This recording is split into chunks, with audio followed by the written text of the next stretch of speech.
জীবনে যদি কখনো দেখেন কাছের মানুষ দূরে সরে যাচ্ছে, বেঈমানি করছে, দুই নম্বরই করছে, চোখ উল্টাই ফেলছে, আপনি বুঝে নিবেন আল্লাহ তাআলা আপনাকে দুনিয়ার আসল চিত্র দেখাচ্ছে।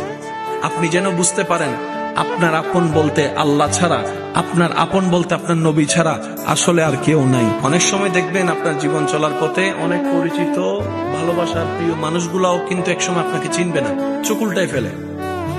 বিশেষ করে আপনার যখন দুঃখের কষ্টের সময় যাবে, মনে রাখবেন ভালোবাসার সাথে শ্রদ্ধার সাথে বলে যায়, জীবনের কোন পরিস্থিতিতে যদি এই দৃশ্যটা আপনার সামনে আসে, আপনরাই দূরে সরে যাচ্ছে, মনে রাখবেন আপনার আল্লাহ আপনার উপর দয়া করা শুরু করেছেন। সুবহানাল্লাহ।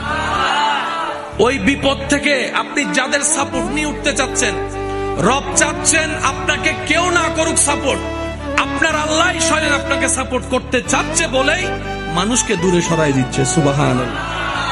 জীবনে যদি কখনো দেখেন কাছের মানুষ দূরে সরে যাচ্ছে, বেঈমানি করছে, দুই নম্বরই করছে, চোখ উল্টাই ফেলছে, আপনি বুঝে নিবেন আল্লাহ তাআলা আপনাকে দুনিয়ার আসল চিত্র দেখাচ্ছে। আপনি যেন বুঝতে পারেন আপনার আপন বলতে আল্লাহ ছাড়া, আপনার আপন বলতে আপনার নবী ছাড়া আসলে আর কেউ নাই, আসলে কেউ নাই, আসলে কেউ নাই। আপনার ভালোবাসার অধিকার পাওয়ার একমাত্র আল্লাহর আছে, স্রষ্টা হিসেবে নবীর আছে। আপনার উম্মত হিসেবে আপনি ভালোবাসবেন আপনার নবীকে, আপনি আল্লাহকে ভালোবাসবেন, আপনার নবীকে ভালোবাসবেন। এই বুঝটা দেওয়ার জন্য আল্লাহ অনেক সময় দুনিয়ার এই বাস্তবতা আমাদের সামনে এনে দেয়। আল্লাহ তাআলা আমাদের সবাইকে বুঝার আমল করার তৌফিক দান করুক। আমিন।